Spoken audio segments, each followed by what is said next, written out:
the basic rules for this school, this classroom. However, I want you to, for a minute, pretend that all the rules on this school are based on a charter, okay? And they're based on the school charter. Okay, and the rules are as follows. Preamble. To make this school a conduit of fine education and to enhance the well-being of the students, the following rules for all students and teachers constitute its rules. Number one, the teacher for the upcoming school year, this is fictitious now, will be elected by a majority vote of the students on the last day of school, and any student may run for teacher. Number two, the teacher has the authority to A, assign homework not to exceed 1 hour per school night based on the history textbook. B, punish students with 1 hour of detention for each unruly disruption of class.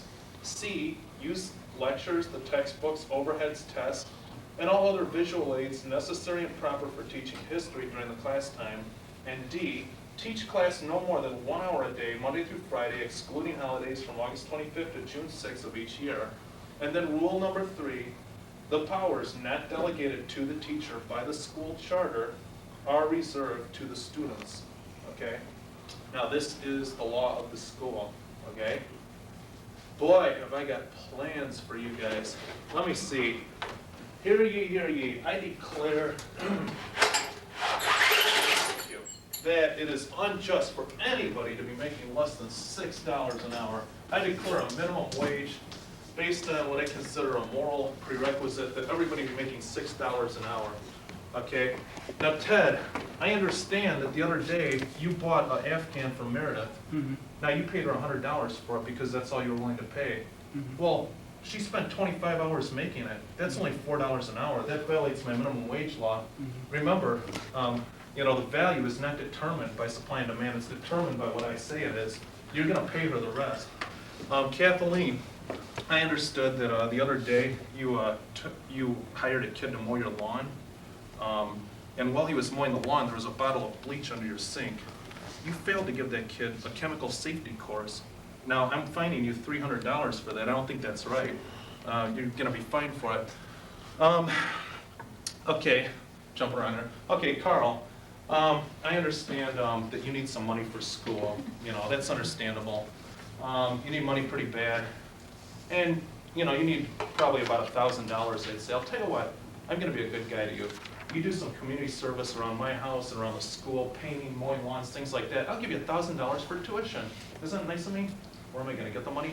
Well, I understand you have a bank account with $5,000, and I'm taking it and taking a $4,000 fee for myself for doing the transfer, and I'm going to give the $1,000 to Carl. Aren't I generous? Hey, okay, everybody. Now I just did a bunch of things. What do you think, folks? Is that okay? Don't I have the authority to do these things? I'm the teacher. I was elected. I can do anything I want. Isn't that true? I was a teacher. I was elected. I can do anything I want. Isn't that pretty much what this says? Yes, Carl. You did some actions expressly delegated for us, right there in item number 3. Number 3? Yeah, you can't take money out of somebody's bank account if that was Well, delegated to us. yeah, but We can do that. You can't. well, if I really wanted to insult your intelligence, I could say, well, the school charter was written in the horse and buggy days. This is the age of computers and technology, and therefore number 3 doesn't apply, but that would be insulting your intelligence. What I think I will say instead is that the way I see it, number 3 reflects a truity. It reflects a true statement. What it means is it reflects the truth that I can do whatever I want, but whatever I don't decide to do is left up to you guys. Isn't that what it means? Do I think so, Carl? No, because the item 2 says nothing about taking money from somebody's bank account. Well, yeah, but I mean, like I say, this to me, that means it just reflects the truth that I can do whatever I want as long as, and then whatever is left over is basically your powers. That's a truity, or is it? That's a question you folks have to ask yourself. If you think that that is an unreasonable interpretation of the school charter, then basically what I'm getting at here, and some of you probably figured out already, is that I'm comparing the school charter to the United States Constitution. I'm comparing rule number 3 to the 10th Amendment of the Constitution. I'm comparing rule number 2 to Article 1, Section 8, which basically spells out what the federal government's allowed to do. And I'm comparing that truity clause, the truity, to a Supreme Court case called U.S. versus Darby.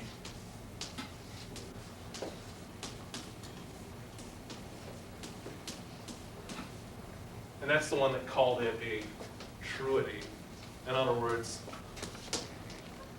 what many people would see as a flip-flopping of the actual meaning of the 10th Amendment. Okay, today we're going to discuss constitutional or controversial constitutional interpretations, part 2. Remember last week we discussed it about the Second Amendment. Today we're going to discuss it about Article 1, Section 8, combined with the 10th Amendment. I'm going to pass these out. These are copies of Article 1, Section 8. It's part of the Constitution that tells government what it's allowed to do, the federal government, and Amendment 10. As I'm passing these out, okay, I want you to look it over. Everybody, look it over. And as you're looking it over, think for a minute before I get back up there. Where is the authority in here for a minimum wage law? Where's the authority in here for affirmative action, for a War Powers Act? Where's the authority for, okay. Where's the authority to, let's see, for an Americans with Disabilities Act? Where is the authority for the Department of Agriculture, regulating prices of crops? Things like that. Look it over. Try to see if you can find the authority in there for something of that nature. See if you can find the authority for a midnight basketball program. See if you can find the authority for National Endowment for the Arts to pay for people's artwork, which some people may find controversial, some may not. Look it over and tell me what you guys find there. Where would the authority be, perhaps? Look up and down, see where you find it. Now, disregard that Darby decision for a moment when you're doing this exercise, and tell me where you find it. Or where you find something that might be construed to be that. Maybe look toward the top, the first paragraph. Anybody see anything there? Yes, Ted? For the one as far as the National Endowments for the Arts is to promote the progress of science and useful arts by securing for limited times to authors and inventors the exclusive right to respect writings and discoveries. Again, that refers to patents pretty much. It respects intellectual property and says you have the right property, but it does not authorize a subsidy for art. But that's a good point. Yeah. Provide for the general welfare. Okay, provide for the general welfare. Okay. Now, there are two views on this, okay? There are two views on what they call the general welfare these days. There is the modern, what they call the statist view, what I call statist view. In modern terminology, oftentimes people use words like liberal. I think this is somewhat more accurate, but it's depending on it's statist. In other words, they want the state to take over bigger roles than it has now. The statist view basically does say that. It says that, hey, the general welfare, clause basically means that that it's pretty much a loophole that can be done for just endless amounts of government intervention, such as all the things I mentioned before. However, as we remember earlier, we talked about the Federalist Papers, which was written by the people who actually wrote the Constitution, actually had a hand in it.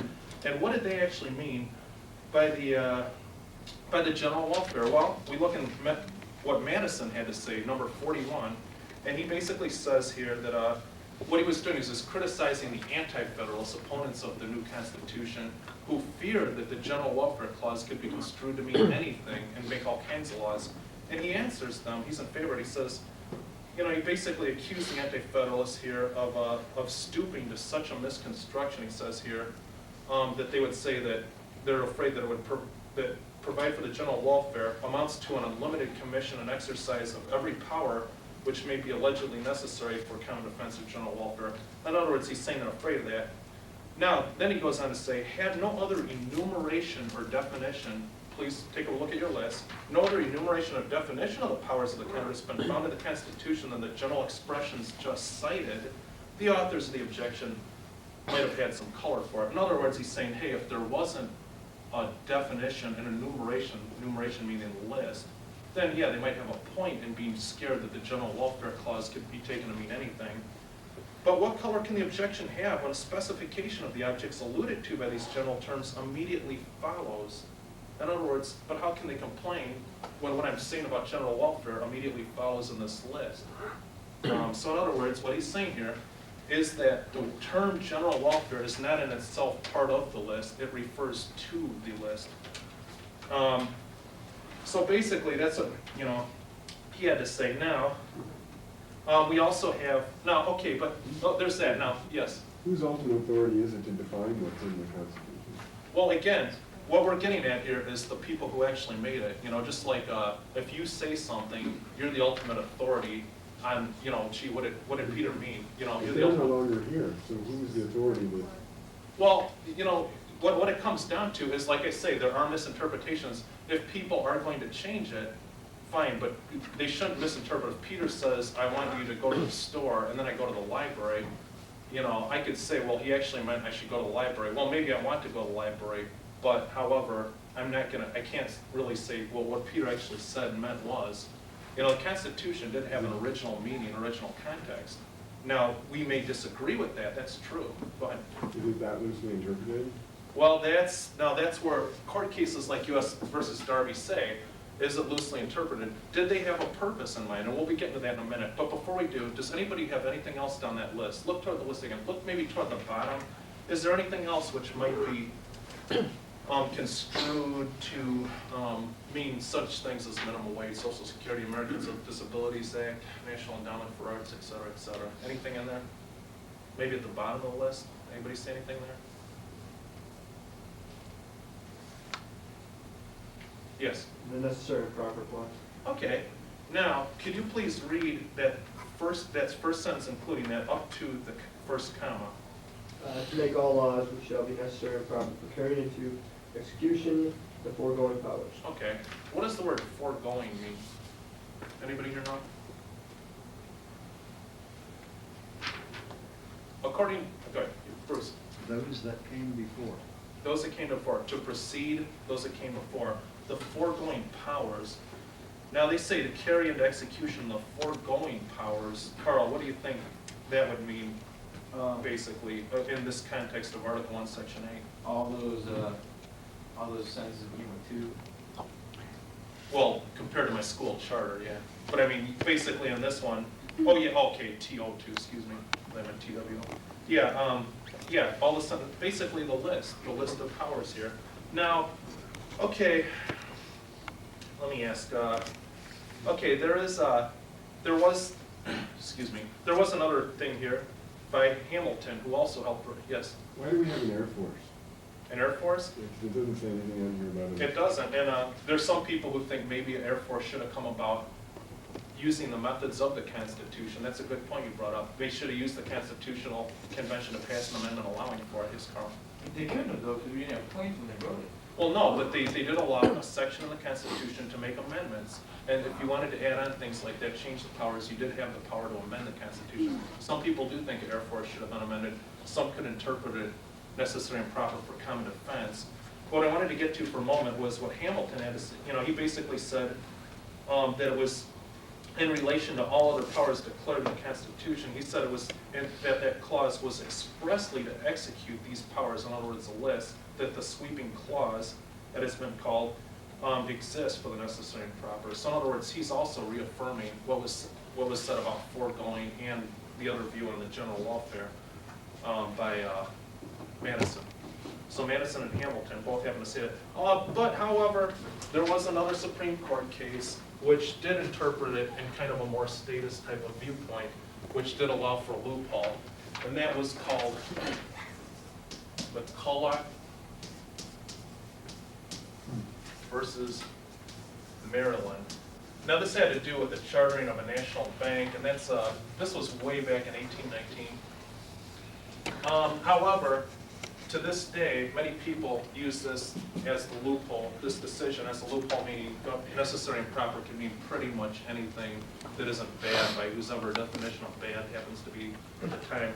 What they said was, let the end be legitimate, this is a Supreme Court case, let it be within the scope of the Constitution, all means which are appropriate, which are plainly adapted to that end, which are not prohibited, but consist with the letter and spirit of the Constitution, are constitutional. And what the concept arose out of this was implied powers. In other words, we had this express powers, which is that list, and then implied powers. Well, you know, implied is another word for, well, what they actually mean is, you know. Carl told me because I can go to the movies with it, I can go roller skating, I can buy drugs, whatever. No, implied powers, implied, you know, it's kind of, it ends up, you know, But that's not necessarily what they meant. Now, one thing I want to ask, Ted, Yes. if a policeman helps in a bank robbery, does that make the robbery okay? No. Okay. If a fireman helps in an arson, Sean, does that make the fire and the arson okay? No. Okay. Well, what are firemen and policemen supposed to do? Put out fires, fight crime.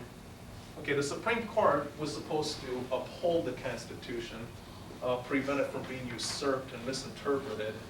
Now, I'm not saying necessarily that in the same light as the firemen and policemen I just mentioned, they were sabotaging it. It's going to be up to you to determine, what you believe is right or wrong on that. But we gotta talk in the context of three things we mentioned. What are the three things the government does basically that we mentioned earlier in the semester? They basically force you to do something that you might. This is what laws do. Laws force you to do something you might not want to do. Laws force you not to do something that you might want to do. And laws forcibly take away something from you that is rightfully yours. They are acts of aggression. They may be necessary. Somebody murders somebody, it may be necessary to commit a counteractive aggression to prevent them from doing it, granted. But the Founding Fathers, when they wrote the Constitution, were very careful because they realized their acts of aggression to keep those laws, the power of the laws could be made narrow and limited. And earlier we discussed, political spectrum chart, okay? Now, basically I have a political spectrum across the board here of where we're at, where we were.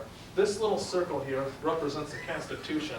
That is where, within that little circle, is where the Founding Fathers said the laws could be made.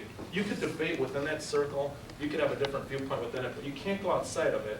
It was very narrow, very limited. It wasn't so far as to anarchy where we have no protection of our rights, but they were limited. However, Supreme Court cases such as this broke a loophole through this chain link circle. And over the years, we've eventually moved society, the government, and even a basic American opinion about to where we're right here. Now, as you move further and further toward totalitarianism, the democracy aspect becomes more jeopardized. And then you get things like Nazi concentration camps, gulags, 3 a.m. knocks on the door by secret police, things like that, when you get to the absolute end of total government control and 0% freedom. I'd say we're about here. People who still think like this in modern society would be known as libertarians or far right-wing extremists. Carl? Yes, would you say that there would be one event that you could point to in history that is responsible for this move? There's a set of precedents. I would say this was a precedent, even though I don't think the justice is meant it to be. There's Teddy Roosevelt's usurpation of the presidential powers, the founding of certain bureaucracies that got the ball rolling. There's quite a few. But basically, the amount of laws that could be created were vastly enhanced. Okay, now, last week we discussed the Second Amendment. We discussed how there was a modern statist view, and there was the view of the founders. The modern statist view is typified by groups such as Handgun Control Incorporated. The view that was more like what the founders said is more like modern groups like the National Rifle Association. This week we're discussing Article 1, Section 8 and the 10th Amendment. Now I want to ask you, Carl, what do you think would happen if the president found it necessary and proper to dissolve Congress and extend his term 20 years without elections? What do you think might happen? I'm not really sure because I'm not Carl. I'm sorry. Hello, it's not a Freudian thing. Ted, see, Yes. I can't talk to myself. Okay, good. I see the light now. Sorry. What do you think would happen if the president found it necessary and proper, using that clause, to dissolve Congress, extend his term 20 years without elections? What do you think would happen? I think the Congress would object True. strongly. Whether he could get away with it or not's a question, something to think about. Carl, if government eventually controlled health care and Congress was trying to keep costs down, suppose like now we have a healthcare system implemented, it's totally taken over by government now. Would it be promoting the general welfare if Congress passed laws forcing everybody to exercise to keep costs down and maybe made a bureaucracy to control fat and calorie intake? Do you think that might be necessary and proper or promoting the general welfare? Could be interpreted that way. Okay, it could be if they were allowed to do that. Questions like these you have to think about when you think about what is the Constitution. You may disagree with the founding fathers and what their limitations on government were, but you have to ask yourself what limits on government control should be according to your own philosophy, what you believe and why. And in the end, there's going to determine whether the Constitution is the law of the land or just a scrap of paper is going to be decided by the final guardians of the Constitution, you. Okay, now, just to conclude a few things. Courtney, what Supreme Court decision called the 10th Amendment a truity? U.S. versus Dark. Okay, good. Jen, what did Madison say the General Welfare Clause referred to? Would that have been the thing you read out of the book originally? Well, basically the list on Article 1, Section 8. Sean, which Supreme Court case is interpreted by statists to mean that necessary and proper means unlimited congressional authority? Which Supreme Court case is interpreted to mean necessary and proper implies unlimited congressional authority? McCulloch versus Maryland? Yes. Okay. Okay, I have an assignment for you tomorrow. I want you to imagine it's the future now. The Supreme Court just took a statist stance on the First Amendment, and it declared that the freedom of speech clause actually means that Congress can ban any speech that it feels is politically incorrect, unnecessary, improper, or does not promote the general welfare. This is a Supreme Court case. I want you to write a 1 to 2 page paper speculating what laws and bureaucracies might result from that decision.